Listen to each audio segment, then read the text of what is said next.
What's going on, Taylor? Hey man, what's going on? How you doing? Doing good, man. Going into episode 4 Episode 4. of Sideline to Sideline.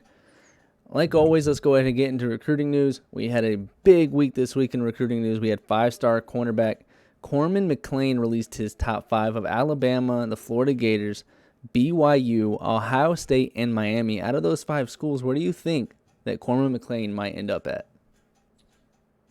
I'm gonna either go Alabama or Florida.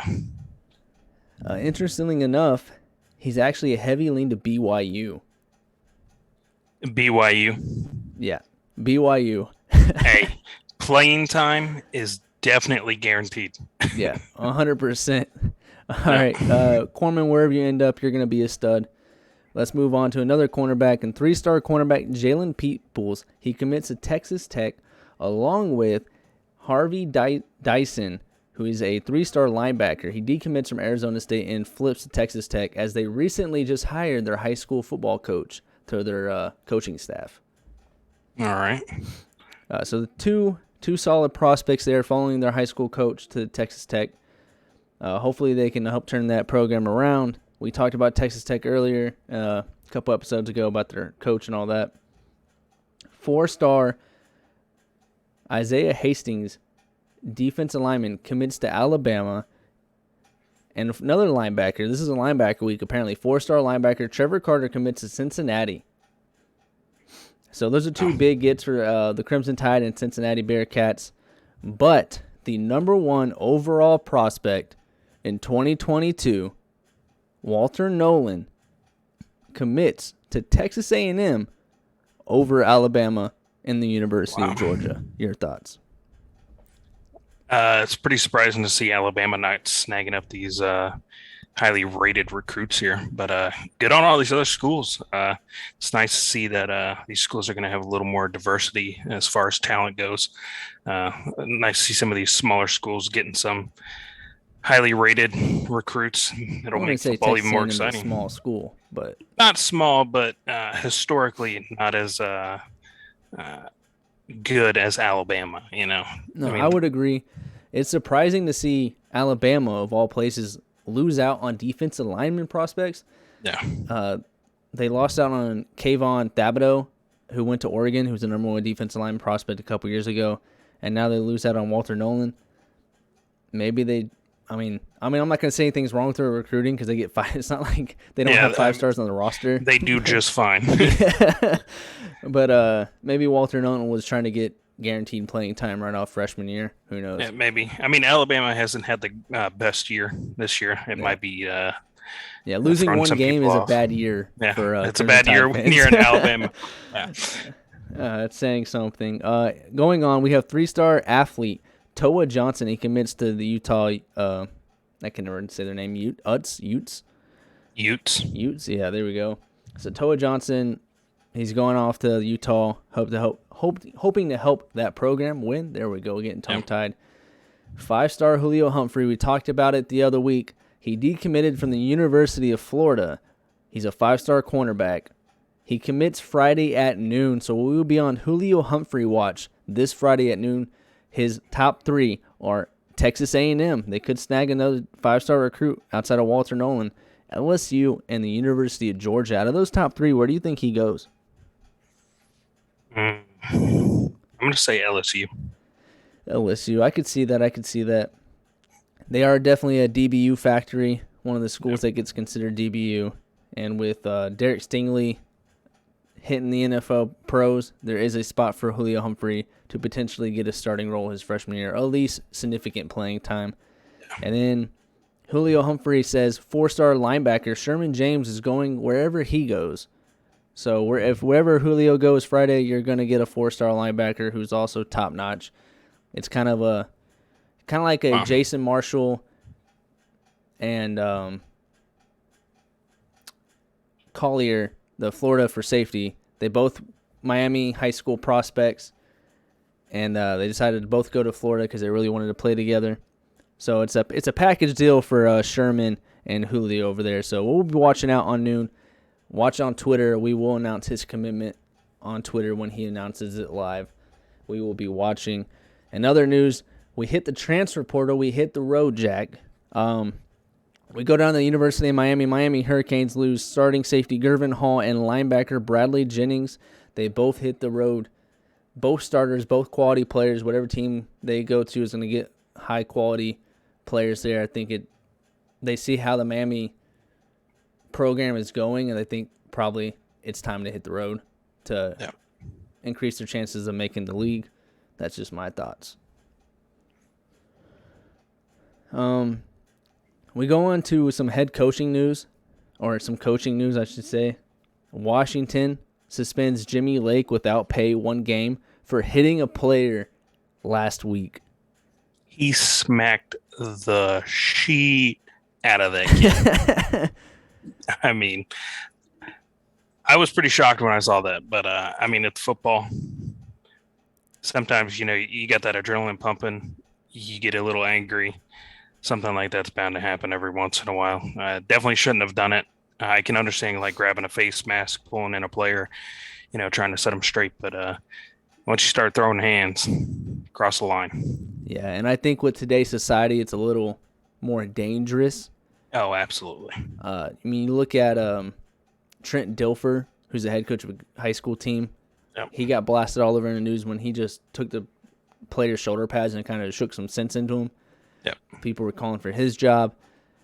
I don't think that you should hit a player at the same time, and he should be suspended, but it's a grown man. And I don't know about, listen, I know he's coach, but I'm a grown man, and you're not going to put your hands on me if I'm a college football athlete, regardless of the situation. You can yell at me, that's fine, but don't put your hands on me. So, the player probably could have stuck up for himself. No huevos is what I say, And would have lost his spot on that team. He retaliated. So that's guaranteed. Yeah, that's true. He could at least said, "Hey, that's not nice, mister." Yeah. He would have lost his spot if he said that, too. Yeah. He went with the timeout. Yeah. We go down to the University of Florida. Florida finally fires defensive coordinator Todd Grantham. The Gators are 4-4 right now after just losing to South. I think they're 4-5 right now after losing to South Carolina. The defense looks like they have given up. They had given up on Todd Grantham the past couple weeks. Fans have been calling for his head. He puts no defensive schemes in or adjustments in at halftime. There's a couple games where we're sitting. The Gators are sitting there for the past couple years, not just this year, where if he would have just made the minor adjustments, they could have won the game. Yeah. A couple of games, I can't remember the exact team, but they ran the power, running back power right up the middle, over and over, and it was LSU, over and over and over again. And the running back set the LSU program record, of beating Leonard Fournette that game. And it was the exact same play, left to the right. No adjustments there. So Todd Grantham, sayonara. Dan Mullen, I don't know if this is you're trying to save your job. I know you're loyal, but you're starting Anthony Richardson now, and you're firing Todd Grantham. I think this is I'm trying to save my job here. Oh, definitely. And then you go on to fire you're one of your best friends, John Hevensey, your offensive lineman coach that you've been with since Urban Meyer at where was it? Not Birmingham Young, Bowling Green. So they've been together since Bowling Green, which is like 16 years. He finally cuts them loose. The offensive line for the Florida Gators has been abysmal. Emory Jones, Anthony Richardson, it doesn't matter who was in at quarterback. They had no time to throw. They were struggling getting the run game going. So he's gone. How this affects recruiting for the University of Florida, we have yet to see. I know, obviously, some high school recruits fell in love with Todd Grantham. He's gone. We'll see. We'll probably have some people hit the transfer portal. And then we go into Scott Frost. I want to get your opinion on Scott Frost here. He was supposed to be the savior from UCF when they had that 13-0 season. They're like, oh, we're the national championships over Alabama. He moves on to Nebraska after a bigger program. He has sucked the past couple years. However, the chancellor said, we're going to keep Scott Frost on the contingency that he basically fires an entire staff. And guess what? These hoes ain't loyal. he fired his entire staff right before Christmas, right before Thanksgiving. Scott Frost or Jack Frost, you decide. Look, personally, I don't know if firing your entire staff is going to save anything for that program. I don't think he's going to last another season. They definitely have not been what everybody thought they were going to be. I mean, you can look at his UCF time. Honestly, that was the players. I don't know if that was coaching so much as the players' talent, bringing them to their record that they had at the end of the year. I don't think he's the coach that everybody thought he was, so I don't think he lasts too much longer. All right. I would agree. I think he's got, if they're giving him one more year, he's got one more year. If he doesn't turn that around, hey, you're chucking corn. Yeah, Dan Mullen might be able to take his job. Yeah. Oh, Dan Mullen. I don't know if Dan Mullen will get fired. I think he has at least one more year to put up. Yeah. He went to back-to-back New York 6 bowl games, so that kind of saves him there. He's just got to get better at recruiting and maybe get some better coaching staff in there to help him out that way. Now, we've talked about all the coaches on the hot seat. We've had a lot of upsets this year that might put more coaches on the hot seat at the end of the season. We go to the upsets from last week. We pull up, and let me adjust this because for some reason it moved. But we go to the upsets last week, and we had UNC Chapel Hill lose to Wake Forest, number 10 Wake Forest, or beat number 10 Wake Forest. There we go. Let me correct myself. 58-55. Your thoughts on that game? I called it from the beginning. Wake Forest, they're a good team.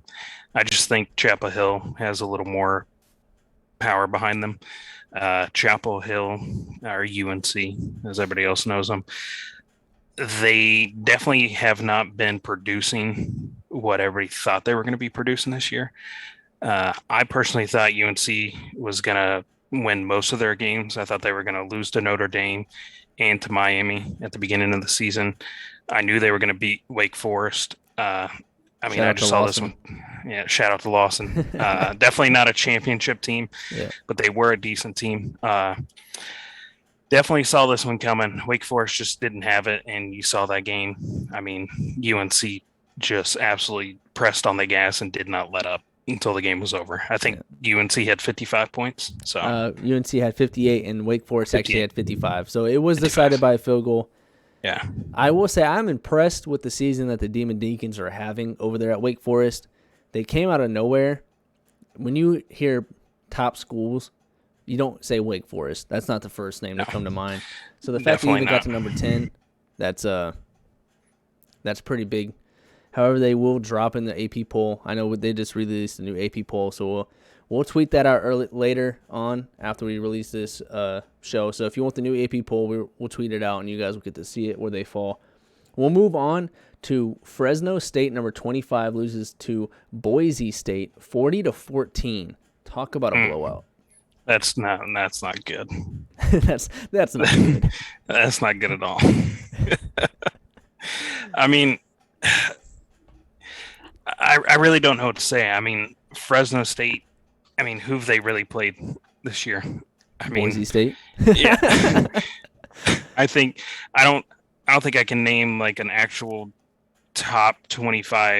decent top 25 team that they've played at all this year. So, it is what it is.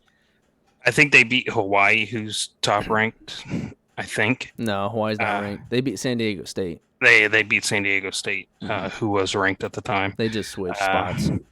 Yeah, so it's Fresno State. Nothing special about them. They were ranked so low just because there was nobody else to rank, in my opinion. So yeah, with this season the way it is, picks 20-25 are really just have they lost yet? Yeah. They got to have a loss or two. Did he say he'd give me $5 for gas money? All right, we'll put it in the top 25. All right, I think that's what it turns down to. We move on to TCU versus number 14 Baylor. I didn't think anyone really saw this one coming. No, TCU wins 30-28, and they won without running back Zach Evans. Yeah, that was an impressive win. Baylor was definitely doing really well this season. Everybody's been talking about if Oklahoma beats Baylor on the road, it's really going to show uh, Oklahoma's true colors. Now losing to TCU, it's not going to really have as much weight for Oklahoma. So I think a lot of people were actually pretty surprised that Baylor lost to TCU. Yeah, I will say I was 100% surprised. I thought if TCU had Zach Evans, maybe they had a chance, but when I found out that they weren't going to have him for the game, I thought surely Baylor. Like Baylor's been pretty dominant this year. However, TCU pulled through somehow, some way. Still think that Baylor still poses a threat to Oklahoma this upcoming No. week. I think it's going to be a good game. It could be a game that if Oklahoma dominates, because they're still ranked, Baylor's still ranked top 25, Yep. and they're actually still ranked top 20. So I think if the Oklahoma Sooners dominate this upcoming week against Baylor, that it could catapult them into the college football playoffs talks Yeah. again. I know they were like Agreed. ranked number like 8 or whatever, but I do think we'll talk about it later in the show. I still think that they're probably a top 4 team. Probably should make the playoffs. We'll move on to number 5, Michigan State, who I had in the college football playoffs, losing to Purdue 40-29. Yeah, that one a little shocking, but I mean, whenever you have Purdue's quarterback O'Connell throwing 54 passes and completing 40 of them, what are you going to do with that? I mean, the dude was lights out. I think he threw for 500 plus yards, 3 touchdowns. Absolutely dominated that game. The run game was on point too. Purdue just came out swinging, so. I think they exposed Michigan State a little bit. So Yeah, I I don't think will Michigan agree. State's making the playoffs now. I will agree. I would say Purdue, Illinois, and Wisconsin have been the 3 horsemen Yep. of the college football world. Now, Wisconsin is ranked now at like number 21, like low 20s or high 20s, I should say. But Purdue, Illinois, and Wisconsin have, if they're a Power 5 conference, like Power 5 team, like they're top 10, top 15, even top 5 potentially, or even top 5, you're taking the L, which if I'm an Ohio State fan going against Purdue this week, knowing that they play very well against top tier opponents and very crappy against crappy opponents, which makes no sense, I feel as though Purdue plays to the level of their opponent. So they have potential to be a really great team. However, if they're playing a crappy team, they tend to play crappy. If they're playing a great team, they tend to elevate their gameplay somehow, some way. Maybe it's the moment of the game. I don't know. But if I'm a Ohio State fan, I'd be on upset alert. We move on to number 18, Kentucky versus Tennessee. The Volunteers had 45 points. Kentucky Wildcats had 42. Tennessee wins by 3. Yeah, that was a good game. I watched a snippet of it. Both teams were playing really well. Did not expect that outcome though. I mean, really close game though. Kentucky's had a pretty good season. I think this is their 3rd loss now. So I think that's most likely going to bump them out of the top 25, which sucks. But good on Tennessee. I mean, you guys came out swinging. I think Tennessee's 5-4 now, I believe. Tennessee doesn't have a chance at making top 25, but good showing. Probably helping with some recruits later on. Yeah, I will agree.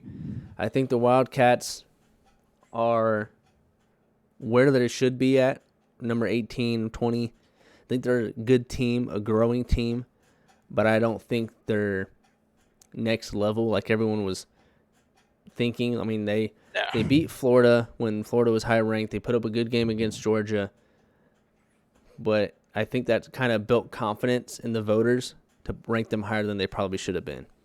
Yeah, all right.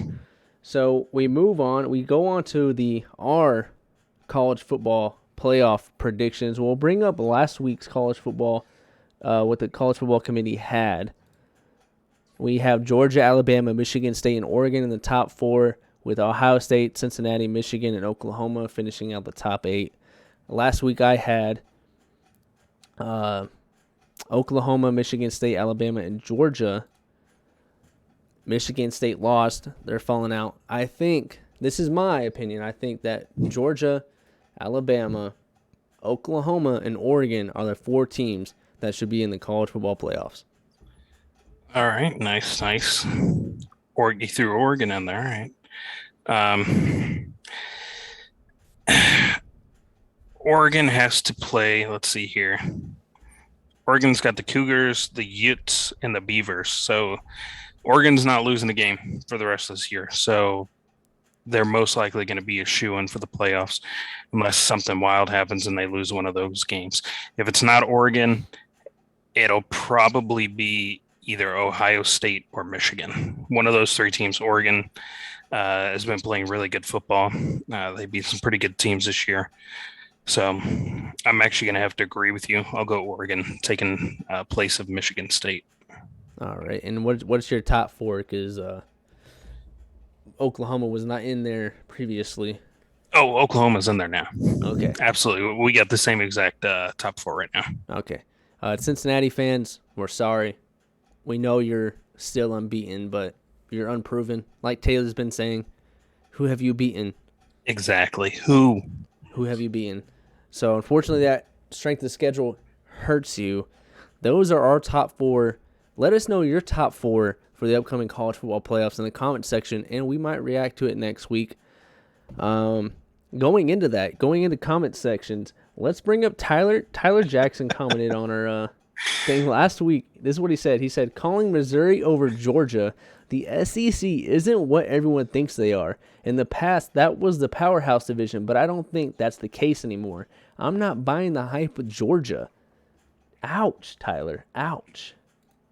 Bold statement. Granted, this is the year to have bold statements like that. A lot of top 25 teams are winning. Season of upsets, as we said multiple times. But don't bet against Georgia this year. They are a powerhouse. They got good players all around, Agreed. Good coaches. The coaching staff is phenomenal. They're clicking on all cylinders. I'm definitely not betting against Georgia on any game. I definitely wouldn't have commented that, but to each their own. We definitely would have been praising you if you got it right, but unfortunately, Georgia beat them down. So yeah, and Tyler, I know you're an Ohio State fan, so they might sneak into the top 4. I know you have something against the SEC, but Georgia is dominant this year.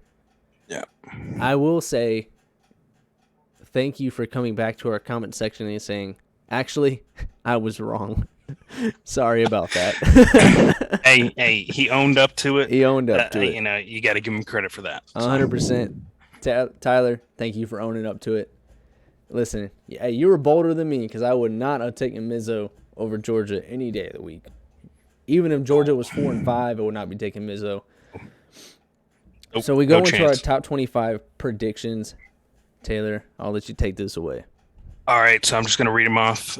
So first up, it is Oklahoma playing in Baylor, I believe number 4 ranked versus Baylor. What do you got? I'm going to go Oklahoma. Caleb Williams is still playing phenomenal. He doesn't look like a freshman. And I think Oklahoma's defense is good enough to stop that Baylor offense. All right. Next up, we've got North Carolina coming off of a pretty big win, taking on Pittsburgh, who's ranked number 25 right now, I believe. I think that Chapel Hill comes away with another upset. I think that Pittsburgh takes the L. I think if you're in that 20 to 25 range, it's a toss-up. So I'm going to go with Chapel Hill this week. Okay. And then we move to the great Cincinnati versus South Florida. That is a tough opponent. I'm going to have to go with Cincinnati. Yeah, I would too. South Florida, by the way, is 2-7 for anybody who wants to take South Florida. Tyler, looking at you.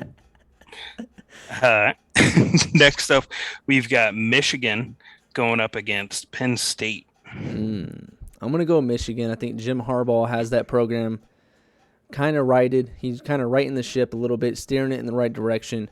Past couple years, they've had great upside, and then they kind of flopped. I think he finally figures it out, and I think he beats Penn State. Next, we got Mississippi State going up against Auburn. Mississippi State versus Auburn. I believe they're pretty close ranked, if I'm not mistaken. Yep, they are. I'm gonna go similar records. Yeah, I'm gonna go Mississippi State here. I think Bo Nix is kind of like Tua in the NFL, where he's hit or miss. So I'm gonna go Mississippi State. All right, this one's gonna be a tough one. We've got New Mexico State and Alabama. Upset alert. I'm going Alabama. I'm going Alabama. So we got Brandon taking Alabama over the 1-8 New Mexico State. All right. Yeah. Next slated game is Northwestern playing in Wisconsin. Wisconsin's been the king of upsets this year, along with Purdue and Illinois, like we recently talked about. The three horsemen. They're ranked now. I don't think they get upset this week. I think they take the dub. I'm actually going to go Northwestern. Oh, okay. We got an upset. Down right now. Write it down. Northwestern. Okay. I mean, I don't think it'll really happen, but I'm hoping. All right. Next up, we got Georgia versus Tennessee. I think this is an easy one. Yeah, I'm going Georgia. Georgia. I'm going Missouri again, you know. All right. Now we got Minnesota going up against Iowa. Oh, man, I'm gonna go with Minnesota. You taking Minnesota for the upset? Yeah, taking Minnesota for the upset. Is that an upset? On here we got Minnesota ranked 20, Iowa ranked 22. No, so yeah, it's not an upset. I think Minnesota would probably be ranked higher if that Ibrahim, the running back who got hurt week 1 against Ohio State. He went off against Ohio State, 274 yards. They'd probably be ranked higher, but they are where they are. They lost their star running back. I still think they get the win this week. All right. Next game, we got Purdue versus Ohio State. Tyler, I'm sorry, but with the way Purdue, again, three horsemen of this year, Purdue is one of them. I'm going Purdue. And I believe Purdue's had Ohio State's number the past couple of years, too. They have. I think the Boilermakers take it. In a close one. I don't think it's going to be a blowout. All right. And we got Maryland going up against Michigan State. I'm going to go Michigan State. Yes, they lost last week, but I still think Michigan State is a top-tier program, so I think they take the dub. All right. Kentucky versus Vanderbilt. Vanderbilt. I forgot Vanderbilt was even a team. So I'm going to go with Kentucky. All right. We've got New Mexico versus Fresno State. I will go with... I'm going to go Fresno State. Because New Mexico, they suck. I'm sorry. Fair enough. We've got... So you're taking New Mexico over Fresno? No, I'm taking Fresno. Okay, gotcha. Texas A&M and Mississippi. Pretty. They've got the same exact record, so that's going to be a pretty good game. Yeah. 11 versus 12. Ole Miss. I'm going to go with... I don't think this is going to be... I don't really consider it an upset.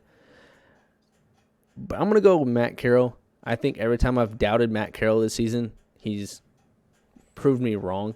So I'm going to go Texas Matt Carroll. A&M's going to win. Yeah. You're going Texas A&M? Yeah, I'm going Texas A&M. All right. All right, we've got a shocker here for these two teams, in my opinion, that they're both ranked. NC State versus Wake Forest. And North Carolina, man, they're turning it up this year. They're normally it's normally a basketball state. Oh, absolutely. So I'm gonna have to go with Wake Forest. I think that Wake Forest will have the Wolfpack's number this game. I think, yes, they aren't the best team, but they're still a solid team over there at Wake Forest. And NC State's a little inconsistent, so I'm gonna go Wake Forest. All right, and then we've got Notre Dame going up against Virginia. I'm going to go Notre Dame. Pretty shunt case. Same.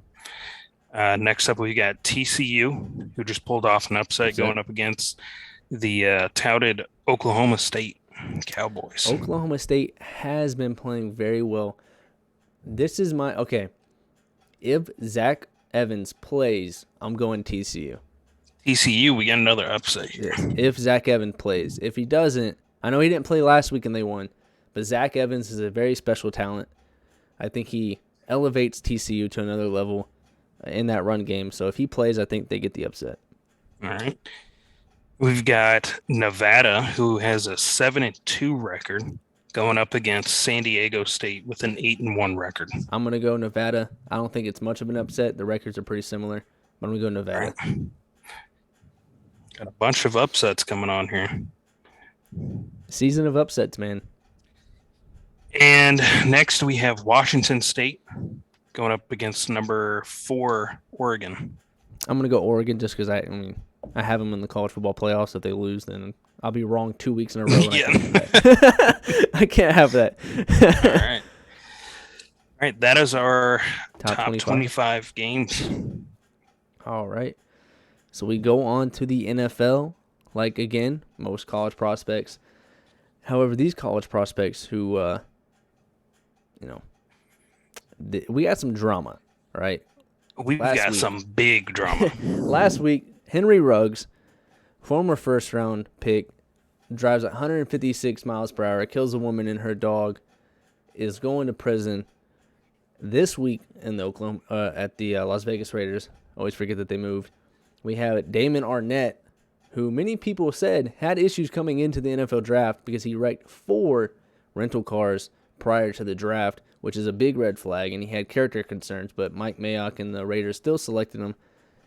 He's been playing pretty well as a player caliber-wise, but as everyone saw on Instagram Live the other day, he touted some guns and said he was going to kill somebody, which then led to his demise and his cut from the Las Vegas Raiders. I keep saying the Raiders. Whatever. You get the picture. We know who you're talking about. The Raiders. So your thoughts on Damon Arnett? Stupid, man. Like, you're supposed to be a role model, for one. Like, kids watch the NFL. Kids follow these players on Twitter, Facebook, Instagram, whatever. There's kids watching you. You got to hold yourself to a higher standard.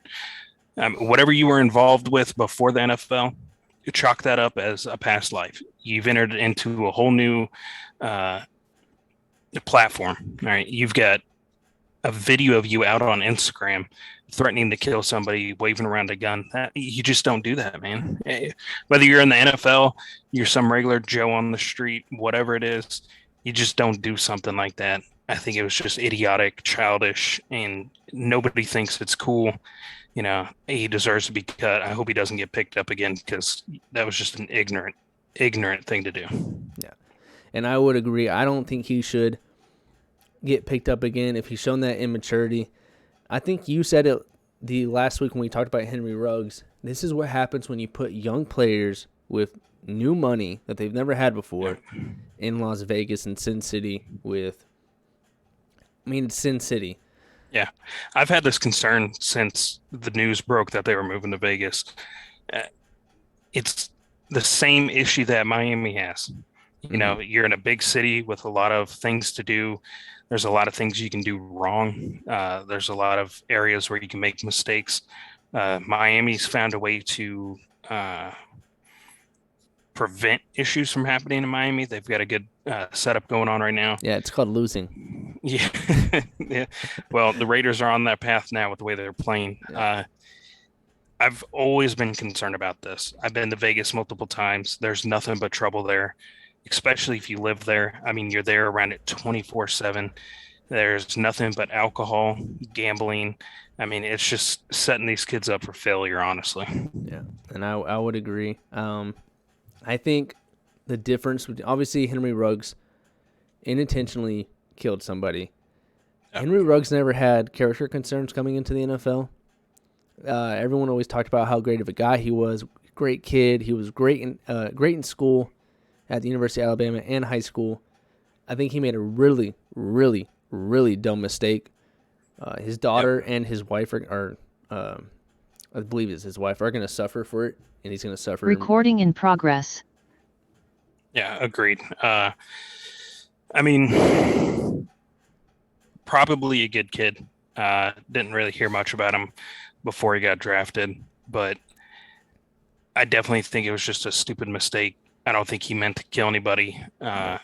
He just had an insane amount of alcohol, didn't have anybody watching out for him, and then he just got behind the wheel. At the same time, he's a grown man. He's got to look out for himself. That's I mean, true. if he knows he's going to consume that much alcohol, again, we talked about last week, he had so many resources he could have, you know. You're making millions of dollars, call an Uber. Yeah. Henry Ruggs. So we go on. The Raiders did get some good news with the loss of Henry Ruggs, if I can get his name out. They regained Deshaun Jackson, who is a deep threat still at the tender age of, I believe, 34, 35. Recording stopped. Yeah. I think Deshaun's going to give them a little bit of a push. I don't think he's going to give them too much. I mean, the Raiders have so much going on. I don't know how anybody's even out there focusing on football. You have your head coach who gets fired. I mean, with all the emails that came out, then you've got Ruggs, and then the week, like right after Ruggs, you have your other 2020 first round pick posting that he's going to kill somebody, waving around a gun. I mean, the HR department's probably going wild over there. Somebody needs to send them a bottle of something to help them relax. Just don't go driving. Yeah, I think they should lay off the bottles. Yeah, but I think even without all of this news coming out, I think the Raiders have been pretenders. And then you're just adding on all this drama within the locker room. I don't think it's going to help them out too much. There's more drama in Las Vegas with the Las Vegas Raiders than there was on Keeping Up with the Kardashians. And the Kardashians just got found out to be hanging out with Pete Davidson. So, I mean, that's drama now in the other world. And so, I mean, if you got more drama than the Kardashians, then you got a problem, especially as an organization. So we go to... They got a lot of stuff that they need to figure out. Yeah, and we go on to Mike Mayock. Mike Mayock was on NFL Network. I loved Mike Mayock when he was on NFL Network. I prefer him over Mel Kiper. Mel Kiper annoys the crap out of me. Mel Kiper, if you see this, I don't care if you see this. Congratulations. Welcome to the channel. Probably won't. You probably won't.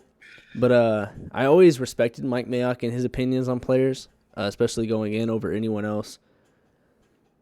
He gets shafted into the GM spot of the Las Vegas Raiders, brought in with Gruden for his draft knowledge and his knowledge of the NFL. He did play corner in the NFL a long, long time ago. But he's on the hot. Would you consider him on the hot seat? And before I ask, let you respond, we'll just go to the 2020 draft class of his most recent class with Henry Ruggs going to prison. Damon Arnett's finally cut after his dumb video on Instagram and all that. Lynn Bowden was traded, and he got 0 snaps for the Raiders. Brian Edwards as a starting wide receiver for the Raiders, so he's the only one that's kind of panning out. Tanner Muse was cut, 0 snaps. John Simpson, he's a backup. And Mick Robertson was benched. Is Mike Mayock on the hot seat? Oh, absolutely. Look, if I'm a manager of a corporation or whatever it is, and I hire a bunch of people, and every single person that I hire turns out to be absolute trash, or they kill somebody, or they're waving a gun around, and then we have to fire them, I'm getting fired. Yeah, and ship them all down to Urban Meyer. He knows how to make them into all-stars, okay? Yeah. But if I do that, I'm fired, straight up. They need to be held to the same standard there. I mean, you draft all these kids, and not a single one of them turns out to be anything. Get out of there. Yeah, I would agree. I mean, the year before that, they had the draft where they got Clinton Farrell, and then they picked him number 2 overall, I believe, or number 3. And everyone had him going at the bottom of the first, going into the second. And everyone said that was a huge reach. Like, you could have got him later on in the draft. They got Josh Jacobs, who has been working out. I will say Josh Jacobs is a top-tier back. He was a quality back for the Raiders. And I don't even remember the other player they got that year. But these past couple years, I mean, 2 first-rounders last year. One is in prison or going to prison, one's cut. Then you have 3 first-round picks. And only one of them is really contributing. I think Mike Mayock, as much as I respect your opinion on the NFL draft as far as player evaluation goes, I think you should probably come to NFL Network, go back to NFL Network. I think your job as a GM will probably be over after the season. Maybe if not this season, next, if they decide to keep you on for one more year. Just because I know the Raiders are kind of a loyal organization when it comes to their people. They kind of fought tooth and nail to keep John Gruden, so I don't think they're going to get rid of Mike Mayock. But you really need to turn it around. Again, I consider you a draft expert, but these previous years, have proven otherwise. And please, God, come back to NFL Network. I can't listen to Mel Kiper anymore. Although I do listen to Daniel Jeremiah, and he's pretty solid. So we move on with Mike Mayock. We both agreeing that he should be on the hot seat. We go to some more drama this week. And Odell Beckham Jr., he clears waivers. Let's discuss, was he the problem with the Browns? Yes. Is that Straight it? up. All right. Look at him in New York. He Yeah. was the problem there. He's a crybaby. He got into a fight with the punter's net. Yeah. Punter net Come on. one. Yeah. I mean, are you kidding me? The dude is drama-filled. He's an absolute crybaby. All he wants to do is get attention off the field, on the sidelines. He had one great catch, and it boosted him into like the spotlight. And he's never been able to truly live up to what we wanted him to be after that catch. He's a good wide receiver. I'm not taking that away from him, but he's definitely not like the best wide receiver, and he should not be acting the way he is. So yeah, he is the reason why there's drama on any team he goes to. And I would agree. I think he's put up 1,000 yards in every season outside of one in his tenure in the NFL. I do think that the catch elevated him to a quote-unquote NFL godlike level. I mean, but David Tyree had an amazing catch in the Super Bowl helmet catch, but we're not going, David Tyree is the best wide receiver to ever touch the ball. Yeah. You know what I'm saying? Now, granted, I think Odell Beckham's way better than David Tyree ever was. Yes. I'm not saying that. Again, 1,000 yards every season you've been in the NFL outside of one is pretty good. Yep. But I do think drama kind of follows him wherever he goes. And, Baker balled out last week. Steve Smith, the former great wide receiver of the Panthers and the Ravens, he said that Baker was garbage and the reason why OBJ was struggling. I would counterpoint Steve Smith there. I think Baker's the best quarterback that the Browns have had in a long time. I think, yes, he can be inconsistent. I don't think he's elite or anything. But Jarvis Landry is doing just fine in the Browns offense. So, yes, I understand. And Odell Beckham's father kind of brought this drama on as well because he tweeted out a photo or a video of all the times his son got open in the NFL game and Baker went the other way. Yep. But Yeah, I think that drama carried onto the field. Obviously, it probably shouldn't have. Baker probably should just thrown into the open OBJ, but, Yeah. I mean, I don't agree with Steve Smith. I don't think Baker Mayfield's like the greatest coming of quarterbacks ever. He's definitely above average quarterback. Like you said, best quarterback the Browns have had in who knows how long. I think it's scary for people to think that the Browns are actually contenders now because they've been such a trash organization for so long that it's frightening to see them succeed. Yeah, Baker missed Odell a couple of times when he's open, but quarterbacks do that all the time. Yeah. You're not going to see every player that's open. Sometimes it happens, and that's it. It's not Baker saying, I'm not going to pass to Odell, or Baker's such a trash quarterback that he just missed the opportunity. Yeah. And secondly, why are you getting involved with your son's work? This is just like any other job. It's his profession. You don't need to be coming in, touting your opinions, putting it on social media, doing all this extra stuff, because now you just cost him a job. Mm-hmm. If this never happened, if he never started posting this stuff and it made it to the headline news of ESPN, whatever, Odell was probably going to finish out the season with the Browns. Straight up. Yeah. Now he's a free agent. Nobody picked him up. So now he's free to go wherever he wants, or at least to the teams that want him. I don't understand why he's picking and prodding into his son's work life. You got to keep that stuff wrapped up close to home, because now you got Odell being a drama queen, and now your dad's a drama queen. We're starting to see where it comes from.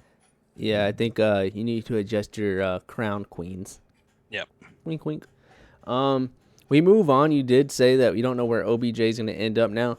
What are potential landing spots? He did say he wants to go to contender. I'll give mine after you Shocker. give yours. Where do you think he's going? Well, first off, I'll say everybody wants to go to a contender. That's the dumbest headline I've ever seen. Not Nobody wants me. to go I'd to go a to the losing Lions team. or the Jags. No, thank you. I mean, there's a lot of contenders this year. I mean, we just saw this past week. Not everybody say they are. I've seen a lot of reports coming out that the Seahawks are looking at picking them up. Pete Carroll kind of had like a hidden message in one of his press conferences. It was pretty convincing that he thinks that they're going to sign Odell. So I'm going to go with the Seahawks, and I think Russell coming back this week or this upcoming week. I think they might pick up Odell, and I think they will actually become contenders with that addition. I will have to agree. I think he does go to Seattle. However, I'm throwing it into the atmosphere. Yes, he's drama filled, but he's still a good wide receiver. He could go to Philly. I mean, Darius Slay recruited him. He said, hey, we still got to play the Giants one more time this year if you want to get back at your old team, be in the division. You got to remember, he said he wanted to go to a contender, though. I know. So I will say he goes to Seattle. That's all I'm saying. I will say he goes to Seattle, or he goes to the Tampa Bay Buccaneers, because it seems like everyone wants to go to Tampa Bay. Although they have three great wide receivers in Antonio Brown, Mike Evans, and yeah, I don't see where Odell would fit in. Yeah. Just be another Deshaun situation. One of those wide receivers not going to get the reps they want. Mm-hmm. They're going to leave. So I don't see that happening. I mean, could he go to the Titans, And they have A.J. Brown, Julio Jones, and Odell Beckham. I think there's a lot of potential landing spots, but I do think Seattle is the favorite for Odell Beckham. However, hey, have fun with that drama. Yeah. Good luck, Seattle. Yeah. So we move on. We move on to another person who's been in the drama. This has been a week of drama. Aaron Rodgers is on the hot seat after his comments on the vaccine and him getting COVID. Obviously, Jordan Love played this last week. He had his ups and down moments. He's been in the league for, I think, 2 or 3 years now. This is his first real start. But Aaron Rodgers, he said he got COVID from someone who was vaccinated. He's unvaccinated. There are reports that people want him punished because he said he was vaccinated and he really wasn't, so he lied. There are reports that Aaron Rodgers reached out to Joe Rogan about ivermectin as a treatment to COVID outside of getting the vaccine, which people, as you saw on news outlets like CNN and stuff like that, saying that that's horse dewormer. It's not, by the way, guys. It's not. It's in horse dewormer, but it's not the component. Like, there's also water in like horse dewormer, but you still drink wine. That's a different subject. All right. But he's fine. He's healthy. He didn't feel sick or anything like that. He took his medicine like his doctor told him. However, he wishes that he went on the Pat McAfee show and said he wishes that he could just be allowed to do what he thinks is best for his body. He said the reason why he didn't get the vaccine is because he's allergic to 2 of them, and he didn't want to take the risk with the Johnson & Johnson with blood clotting. So he's getting a lot of backlash. Your thought? So before I say this isn't a political statement. I don't want anybody to come for me in the comments. I don't think any person should be told what to do with their own body on any platform, no matter what it is. Aaron Rodgers never said the words, I am vaccinated, I got the vaccine. Those words never came out of his mouth. The Green Bay Packers knew he wasn't vaccinated. The NFL knew he wasn't vaccinated. That's the bottom line. This whole cancel culture stuff is going way too far. Dude, it's so whack, dude. Every single person that says the slightest thing that doesn't agree with the masses gets canceled, and they're put on this stage and they're getting tomatoes thrown at them because they're not following the pack. It's his own life. It's his own body. His organization knew what he did and what he did not do. The NFL knew. That's it. Straight up. Leave the man alone. He's doing what he wants to do. He's a multimillionaire. He discussed with multiple people, whether it be somebody you don't agree with, Joe Rogan, actual doctors aside from Joe Rogan, his friends and family, and he came to a conclusion that he's going to do this. And he did that. And look, he's perfectly healthy, showing no symptoms whatsoever. He's doing perfectly fine. Leave him alone. That should be the bottom line. I don't want to hear about it on the news again because it's a pointless story, and that's my opinion. Yeah, I would have to agree. I think his body, I mean, he should be able to do what he wants with it. I'm not going to put any political thing in the atmosphere. He said what he needed to say, and I don't know where it came from. I am honestly dumbfounded. When I was scrolling through the Twitter feed and everyone's like, he lied about being vaccinated. He never said he was vaccinated. Like, where are you getting this? The NFL even came out and said, wait a minute, he never said he was vaccinated. We were actually treating him as he was unvaccinated. He wore his mask on the sideline like he's supposed to. If he didn't, he'd get fined. Like, that's a penalty, yada, yada, yada. So this coming out of left field, I think it's people, they're on, with the vaccine and everything going on, they're on the attack. But we're not going to get into that. That's, too political. I think he should be able to do what he wants with his own body. He's going to be coming back next week for this upcoming game, back better than ever. So we're happy that Aaron Rodgers healed quickly and didn't have any life-threatening symptoms of the COVID-19 variant. So we move on to Jordan Love, Aaron Rodgers' backup. He played this past week. He had his ups and downs like we previously talked about, thanks to Rodgers being out because of COVID. Is Jordan Love the answer?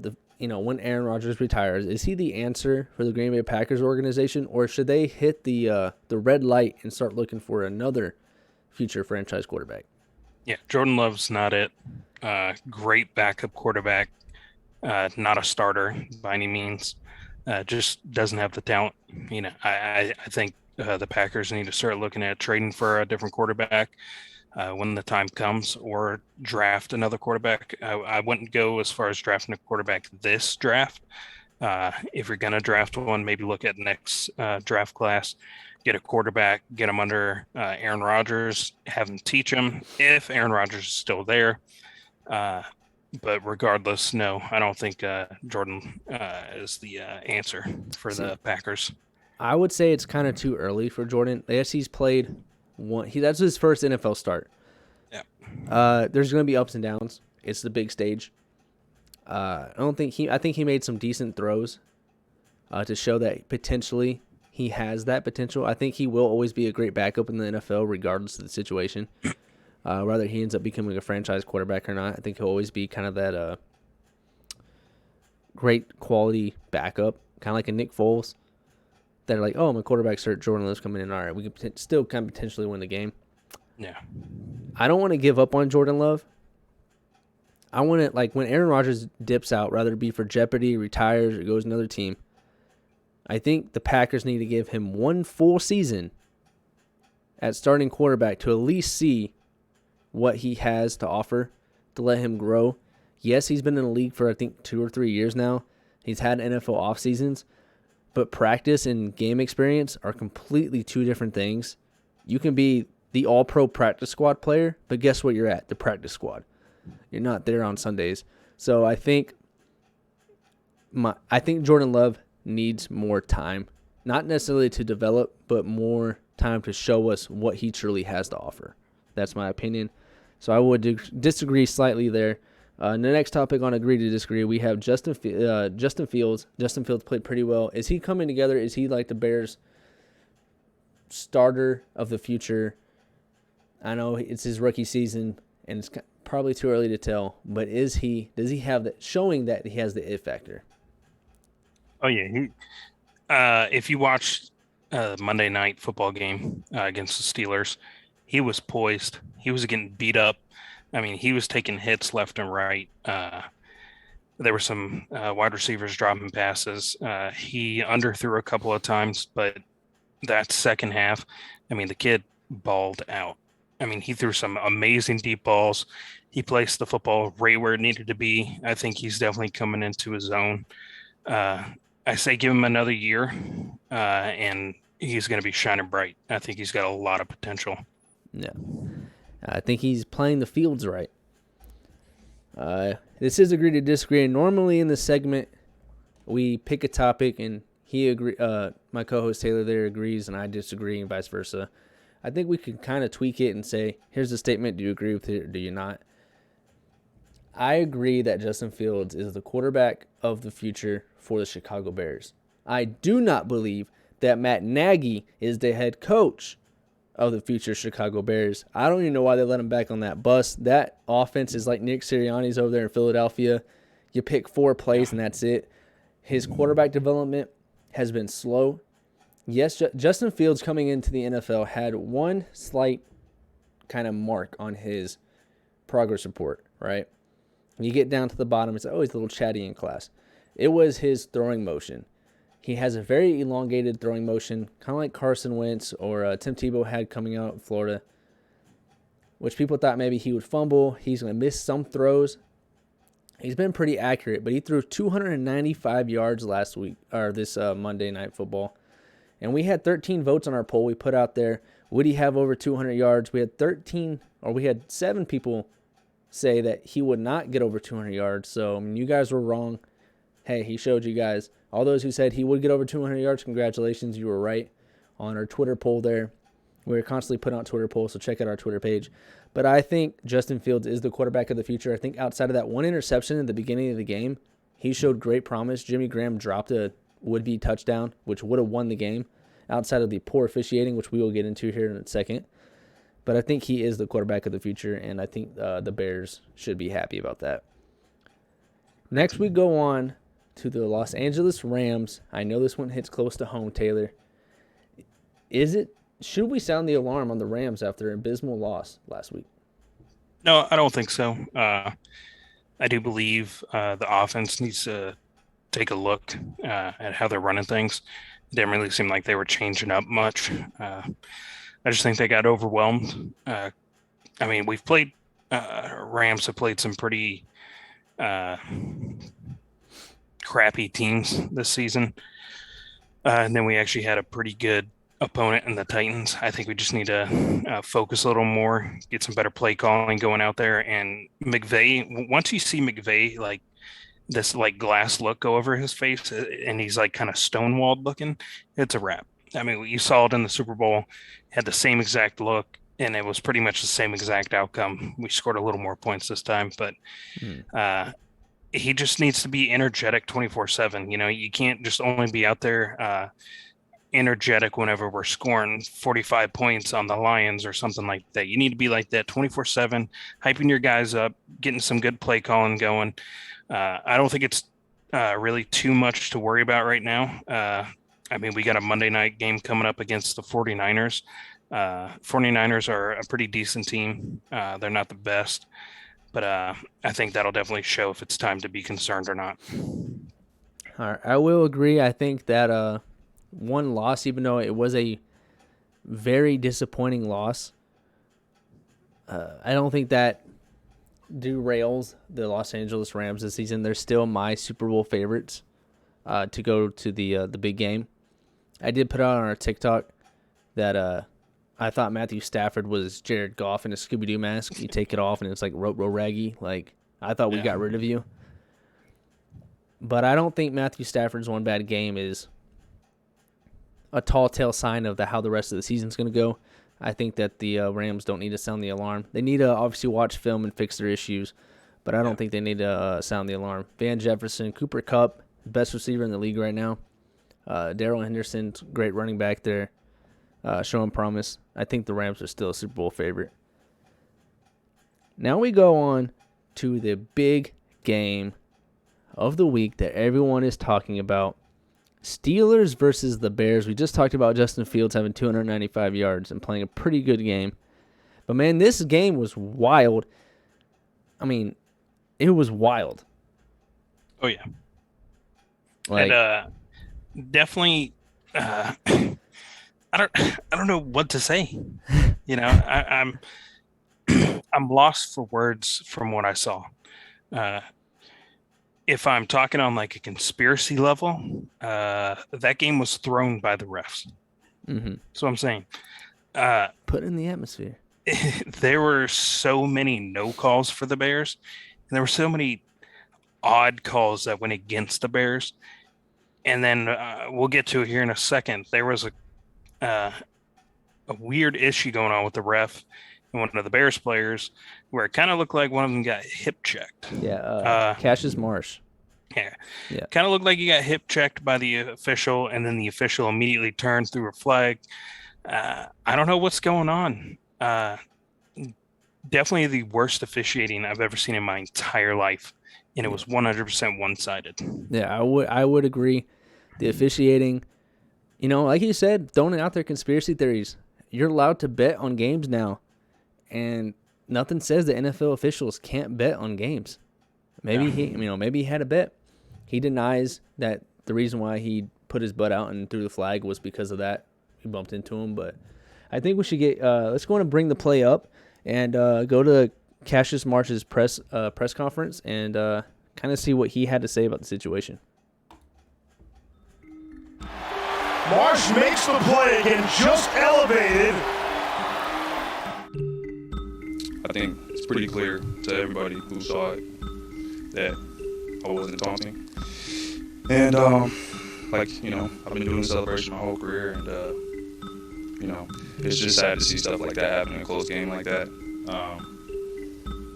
It's just rough, man. I don't want to say too much because y'all know how it is, but the one thing that I will say is, on my way to the sideline, I got hip checked by a ref, and it's pretty clear. If I were to do that to a ref or even touch a ref, we get kicked out of the game and possibly suspended and fined. So I just think that was incredibly inappropriate, and that's all I'll say about that. Really felt that he was directing. Yeah, watch this again. Now he's already reaching. Foul had already taken place. Okay. All right, so we heard Cash's presser there. He thinks that it was intentional. The ref says it's not intentional. Regardless of the situation, there should not have been a flag thrown. That's not the only flag that was thrown on Cassius. And now, mind you, Cassius used to play for Pittsburgh. He also played for New England, and he caught a lot of flack saying he didn't agree with the New England Patriot way of coaching. But he did play for Pittsburgh. He had another play where he was called for taunting, where he just looked at the Steelers sideline and it was just flagged. I'm going to let you go off here. What are your thoughts on officiating this NFL season and specifically the taunting rule? So first off, the taunting rule in the NFL is the worst rule ever implemented into the league ever. It's absolutely trash. Okay, it's just another way for the NFL to make some money. That is the bottom line. I don't know why it was ever even discussed to put that into the rules. Okay, us as fans love to watch these players go out, make a big hit or score a touchdown, whatever you want to see out there, and then they get up, taunt a little bit, have some fun, fires up both sides of the football game, and it's just that's what we want to see. And they took it away from us, and they're slowly taking it away from us even more. The officiating has been horrendous. I mean, absolutely terrible. And I believe that the NFL refs should be held to a higher standard. And just like these players that can be penalized for taunting or fined for wearing different colored cleats or their shirt too high or an earring that the league doesn't agree with or whatever it is, they should be able to be fined for missing calls or making calls that were not actually there or something along that line. There needs to be something in place to where these refs just can't throw games like this. There has to be some way where you can manage these refs in a way to make sure each game is penalized equally and fairly so both teams have the chance to win a ball game fairly. Because what we saw last night, 100% the Bears lost to the refs. Unfortunately, they came out in the second half, played a great ball game, and they were penalized left and right, and there was no calls on Justin Fields. Big Ben got some roughing the passer calls going his way, and there Agreed. was 3 plays in a row, I believe, where Justin Fields was hit late after he released the ball, and there was no call, no ref looked his way after, nothing. If Big Ben's getting those calls, Justin Fields needs to get those called straight up. Yeah, I would agree. I think the taunting rule is so stupid. And then I think it was the Titans owner said the reason why we voted on this taunting rule is because we wanted less fights and like more maturity and yada yada yada. But the fans, the people you're trying to sell to and make money from, we like the taunting. I remember growing up and near San Diego and watching Sean Merriman do his lights out dance every time he got a sack. I couldn't imagine going back to the flag every time he tried to do it, or Ray Lewis doing his sack celebration and it's a flag. When a player makes a big play, they should be allowed to celebrate, obviously to a certain extent. But like last year or 2 years ago when C.J. Gardner-Johnson, the safety for the New Orleans Saints, went up to Tyreek Cohen after making a big hit on him and called him short. He put his hands real low and basically called him a midget. Yeah. I thought it was funny and it was entertaining. Is it right? Is it wrong? I mean, that's morally up to you as a viewer, but that's part of the game. It's trash talking. You got Jalen Ramsey, he's a big trash talker. Deion Sanders was a big trash talker back in his day. Shannon Sharp.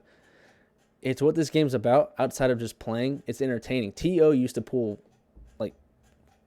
markers out of his socks and sign autographs and all that. I think this taunting rule is so stupid, and it changes the course of a game and momentum so quickly. You can throw a 20-yard pass, and the player gets hyped about catching the pass, and then all of a sudden it's just revoked. Yep.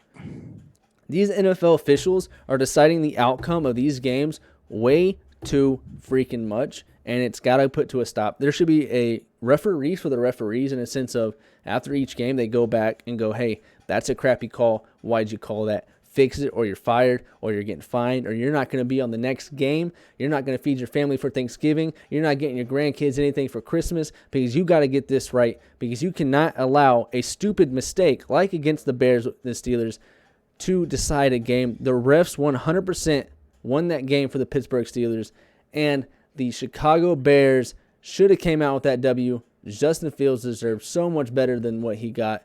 And Cassius Marsh, dude, you got hip checked by a ref, dude. And the ref's just gonna be like, "Oh, I didn't know what happened." Come on, dude. Get out of here, man. What do you fix your glasses, man? And the worst part about it is these teams can come out and they're gonna say something like, "Hey, the officiating was terrible this game." Boom, the NFL slaps them with a fine. You're not allowed to talk about the officiating. Exactly. You're not allowed to disagree publicly with the officiating. Where do we hold these refs accountable? Because we can't hold them accountable on the field. We can't hold them accountable after the game in the presser. Where do these refs get held accountable for their actions? They just go out, make these calls, terrible calls. They don't make the calls that they should be making, and they just go home willy-nilly, make their paycheck, and it's like nothing ever happened. But these players, they have to reap what happened during that game, okay? Their bonus checks at the end of the year are affected by their losses, okay? Their contracts that they can sign at the end of the year are affected by, if they're penalized a lot, nobody's going to want somebody who's getting 50 penalties, These players and teams have to deal with this for a long time after a game. It's not, oh, it happened one game, cool, we're done. No, this is going to affect them long term. But these officials, once they leave that field, it's a wrap. Nobody is holding them accountable. They can just go and do whatever they want. It's just like, you just let some kid go out into the playground and start smacking around a bunch of kids, and nobody's going to go out there and tell them, don't do that. They're going to continue to do it. So if we don't hold these refs accountable, they're just going to continuously make these terrible calls. They're going to miss calls, and they're going to change the outcome of games. Like you said, the momentum, one team can have it, and then out of nowhere, a taunting call, boom, cuts all momentum. The game changes completely. Yeah, and here's my, I always say you should, if you're going to talk about a problem, you should maybe throw out an idea for a solution. I just came up with this while you were discussing your viewpoint there. You get two or three challenge plays a game, and if you get it wrong, you miss a timeout. You taking a timeout. I say you get those 2 or 3 challenge plays, whatever number it is, but you get like a different color flag instead of a red flag. Maybe I don't know, an orange flag, where you get 2 orange flags to throw out to challenge penalties. So if the Bears are like, oh, that's not a penalty, you throw it out there, the head ref goes out there and goes, oh, you're right, that wasn't a penalty. Penalty denied. I mean, the teams have to at least be able to throw it out there and say, I know they say that the NFL officials, like from the home office, say, hey, they review it and then yada, yada, yada, and speak to the head ref. But sometimes they miss that too. Nothing. Yeah, sometimes they miss too, and sometimes it needs like another look. So I think. But now you're also missing the opportunity to fix the other problem of missed calls. Yeah. Because look, if you look at the Jaguars' win this past week, I mean, look at it closely, because their offensive line had about 15 false starts that were not called at all. 15, and they were obvious false starts. I'm talking about jumping way before the ball is snapped. Not a single call was made. The missed calls are some of the biggest issues in the game. I mean, if you scroll back just a little bit, rewind, go back to the Saints and the Rams. One of the most notorious no calls ever. One of the most obvious pass interference calls, completely missed. How do you fix that? You have to hold these refs accountable. Fine them. If you see on the tape where the ref is staring right at the play and they miss an obvious call, fine them. They get paid a lot of money. Fine them. I'm not talking about like fine them $50,000 like you're doing these multimillionaire players. But find them, couple grand, spend them, do something, make them accountable for their actions. Yeah, I would agree. Like I said, we put our solutions out there in NFL. You probably won't listen. You'll probably just take your ref side. That's how Roger Goodell runs the NFL. So we talked about all the officiating. We talked about the NFL. We talked about college. Let's go on to our 32 for 32. Get into these games. Hopefully they're not decided by refs. And hopefully there's some fair games going on. And we load it up. Yeah, we can only hope they're fair games. Yeah, can only hope. So we'll go with the Ravens or the Dolphins. Who you got? I got the Ravens playing good football. Tight games, but they're playing good football. All right, I'm gonna take. We got the Falcons versus the Cowboys. I'm going to take the Falcons. I think the Falcons they're in the wild card spot right now. I think they're on the up and coming. They've played better. Matty Ice is playing top tier football. Dak Prescott struggled the past couple weeks. I'm going to go with Falcons. The next game is the Jaguars versus the Colts. I'm taking the Colts. Jaguars played a good game, but I think it was determined off of the no calls, so I'm going Colts. All right, I agree there. We had the Bills versus the Jets. I think the Bills lost to the Jags last week, but I think they turned around. I still think they beat the Jets. I think Bills are still a top-tier team, and I put them in the Super Bowl, so I have to go with them. We're going to go Buccaneers and football team. I'm going Buccaneers. Don't need to speak on it. Yeah, all right. Titans versus the Saints. I'm going Titans. Don't really need to speak on it. Jameis Winston's hurt. Pretty sums it up. This is going to be a hard one. Steelers or the Lions? Ooh, I'm going Steelers. All right. Browns versus the Patriots. I'm going to go with the Browns. I think the Patriots put up a good game, but I think the Browns and Baker Mayfield are back rolling to where they need to be now that OBJ is gone. I think the Browns take it in a close one. We got the Vikings versus the Chargers. I'm taking the Chargers. Vikings, I don't know what's going on with you guys. Really confusing. All right. Chargers it is. We got the Panthers versus the Cardinals. I'm going Cardinals. Sam Darnold, no explanation there. He's trash. Always call him trash. He will always be trash. We have the Packers versus the Seahawks. I'm actually going to go with the Seahawks. Russell Wilson's back. Packers got a little bit of drama going on, so I'm taking the Seahawks. All right, and then we got The Eagles versus the Broncos. I could be a homer here and pick the Eagles. I'm going to be no bias, though. I'm going to go with the Broncos. I think the Broncos are playing pretty solid football. Teddy Bridgewater is playing pretty well. I think the Eagles could win. I'm not saying that they won't, and I obviously hope they do, just coming from a fan standpoint. But I think the Eagles they're still figuring themselves out, and our defense is kind of abysmal thanks to our defensive coordinator. So I'm going to go Broncos just because the Broncos feel like they are more of a complete team at this point in the season. We're going to go on to our Sunday night game. I'm going to give you the Chiefs versus the drama-filled Raiders. I think the Chiefs are taking this one. The Raiders, just too much going on all around, and I think they're pretenders. Chiefs, they have the weapons, and I think they're starting to figure things out. I'm taking Chiefs. All right, and then I have your Rams versus the 49ers on Monday night. I'm going to go with the Rams. Like we said before, no need to sound the alarm. I think the Rams get back on the boat here and beat the 49ers there. I just don't think the 49ers are that team to beat the Rams. I don't think they have it. So that's our 32 for 32. That's our game picks for college and the NFL. That's the news for college and the NFL.